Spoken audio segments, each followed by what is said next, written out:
ये कहानी शिवपुरी नाम के एक छोटे से गांव की है।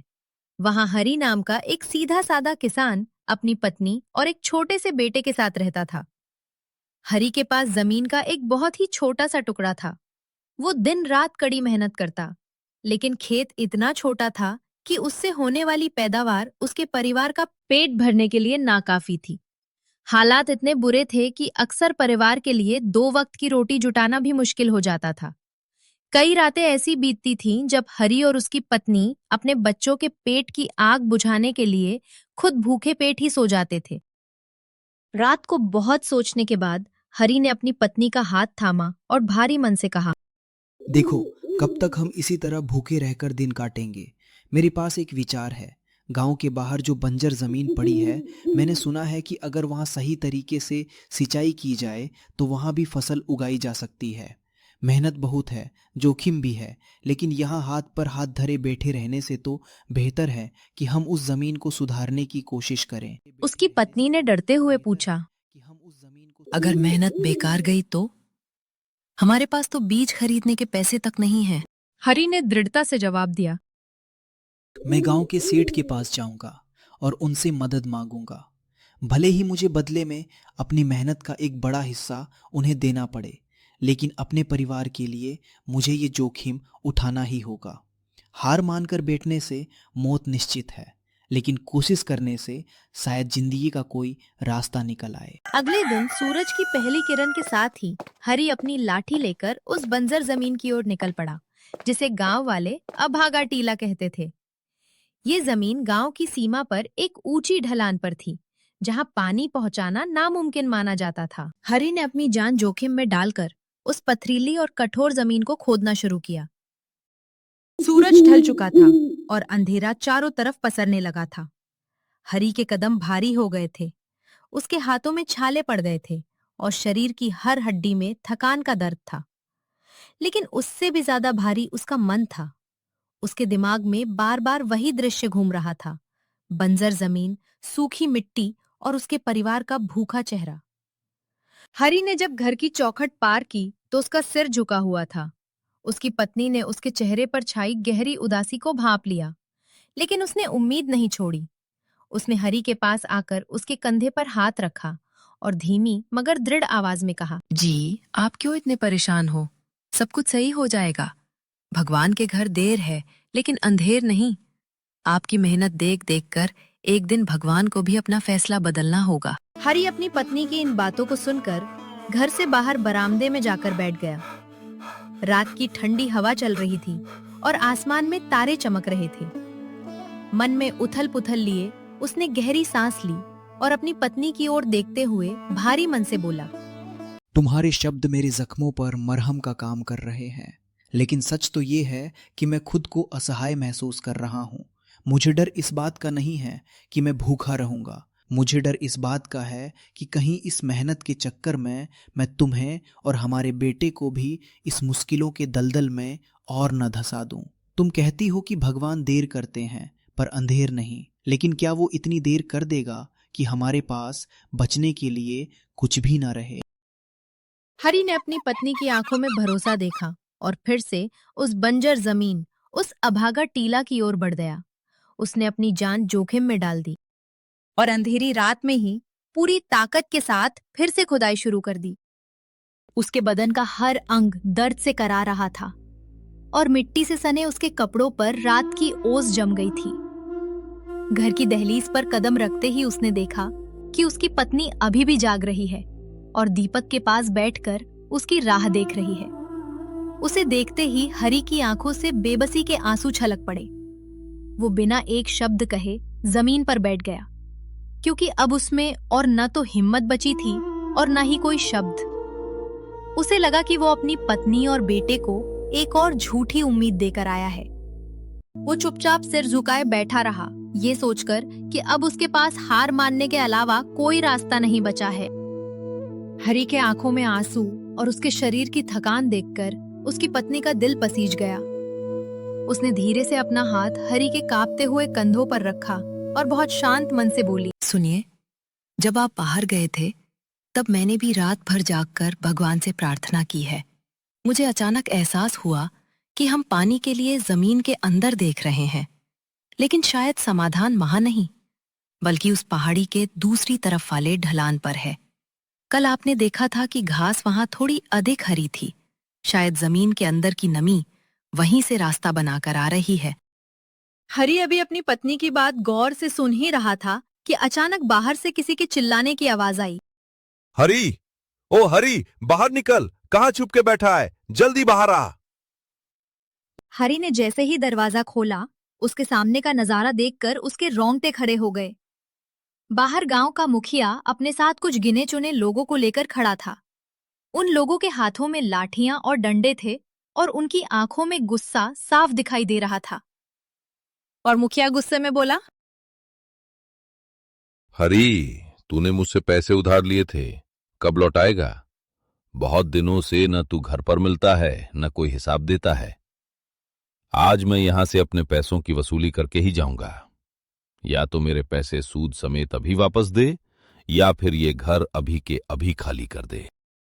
हरी की आंखों से आंसू छलक पड़े और हरी रोते हुए बोला, मुखिया जी, मैं आपसे भीख नहीं मांग रहा, बस थोड़े समय की मोहलत मांग रहा हूँ।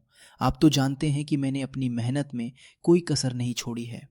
अगर आज आप मुझे बेघर कर देंगे तो मैं कहाँ जाऊँगा? मेरी पत्नी और बच्चों का क्या होगा? आप बस कुछ दिन रुक जाइए।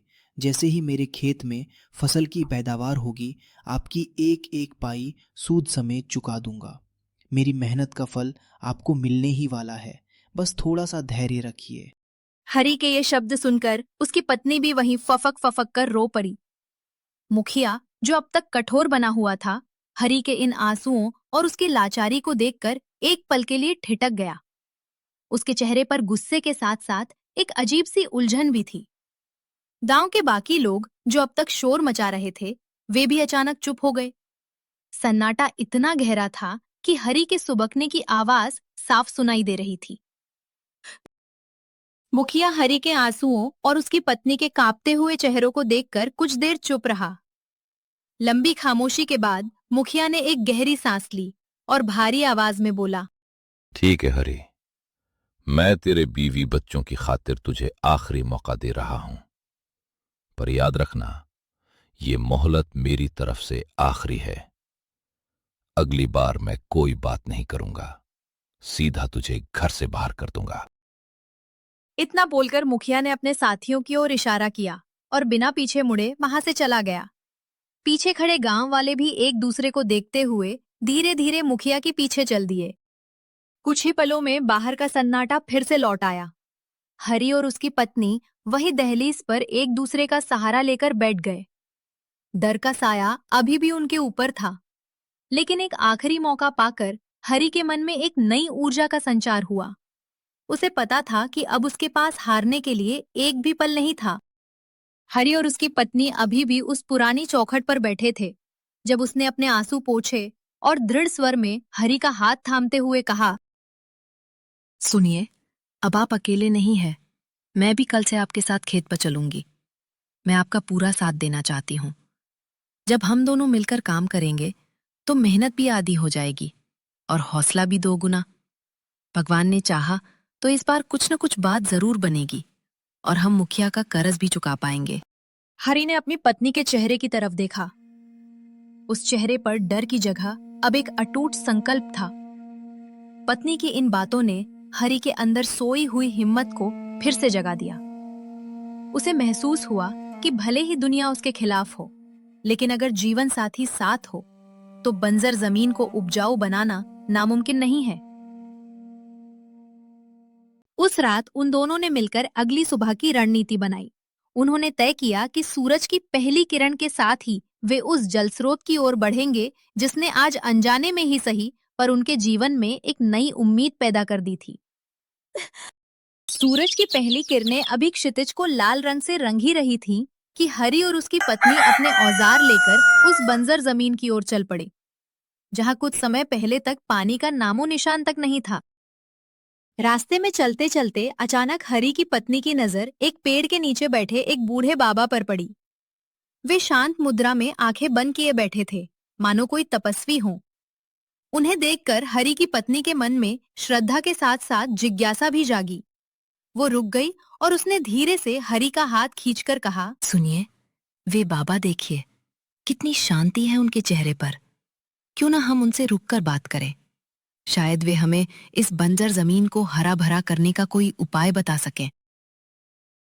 हरी थोड़ा हिचकिचाया, लेकिन पत्नी का आग्रह देखकर वो भी रुक गया। दोनों ने जाकर बाबा को प्रणाम किया और हरी की पत्नी ने बड़े अदब से पूछा, बाबा, हम अपनी बंजर जमीन को उपजाऊ बनाने की कोशिश कर रहे हैं, पर हम बहुत दुविधा में हैं। क्या आप हमें कोई राह दिखा सकते हैं? क्या हमारी मेहनत रंग लाएगी? बूढ़े बाबा ने अपनी आंखें धीरे से खोली। उनकी आंखों में एक अजीब सी चमक थी।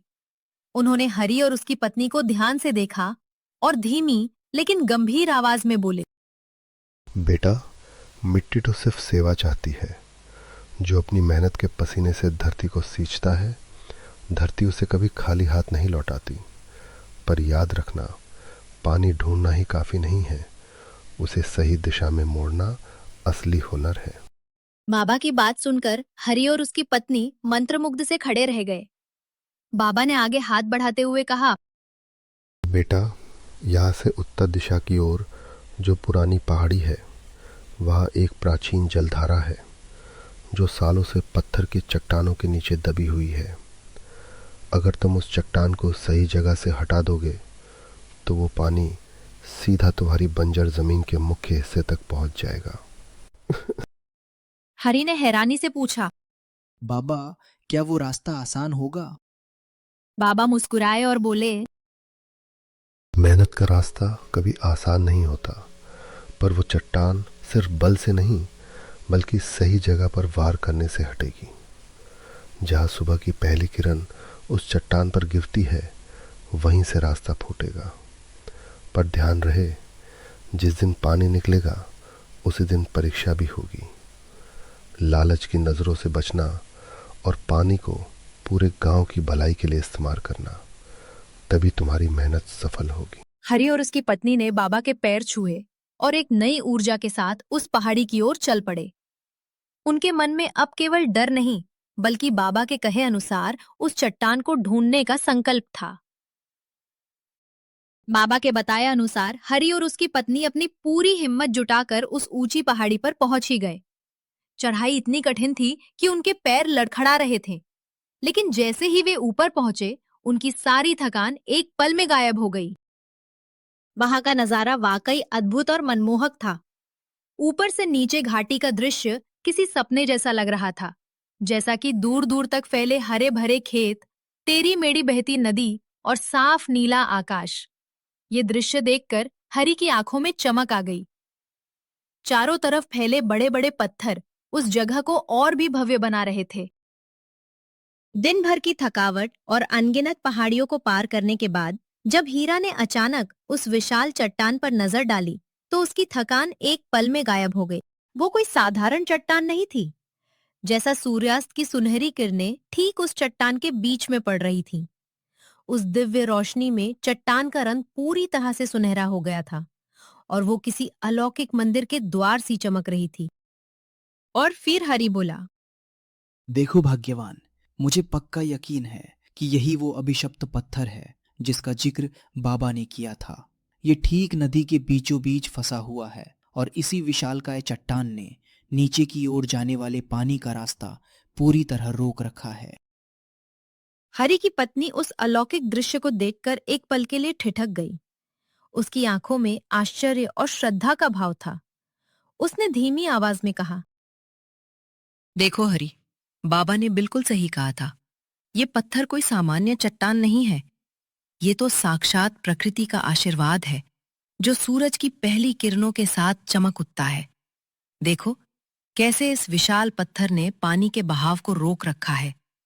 अगर हम इस स्वर्ण द्वार को हटा सकें, तो नीचे सूखी पड़ी हमारी जमीन फिर से हरी भरी हो जाएगी और हमारे गांव का दुर्भाग्य समाप्त हो जाएगा।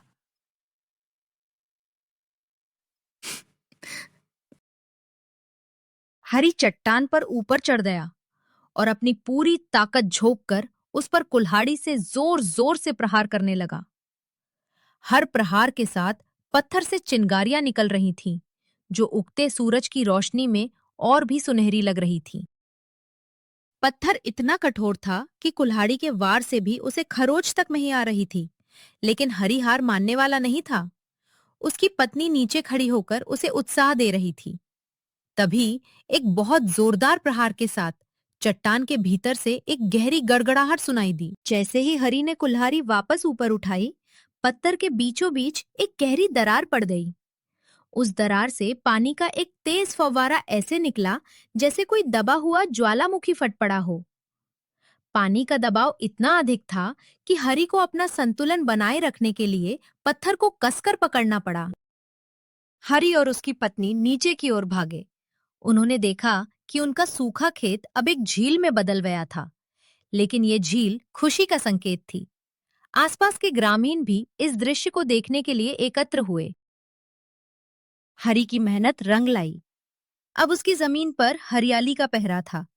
जैसे जैसे समय बीतता गया, हरि ने अपने खेतों में सोना उगा दिया। वो बंजर जमीन जो कभी पानी की एक बूंद के लिए तरसती थी, अब अनाज की बालियों से लहलहा रही थी। गांव के अन्य लोग जो कभी हरि के इस साहसी प्रयास को पागलपन समझते थे, अब उसी से प्रेरणा लेने लगे।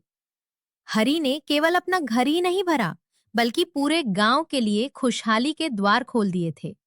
उसने अपने बैलों के साथ मिलकर न केवल खेत जोते, बल्कि एक ऐसी व्यवस्था बनाई जिससे पानी का सही उपयोग हो सके और भविष्य में कभी सूखा न पड़े। आज जब हरि अपनी जमीन की तरफ देख के सबको एक ही बात बोलता है, जो लोग फल के लालच में मेहनत करते हैं वे अक्सर असफल होने पर रुक जाते हैं, लेकिन जो मेहनत को ही अपना लक्ष्य बना लेते हैं वे कभी नहीं रुकते और अंततः सफल होते हैं। सफलता मेहनत से ही मिलती है।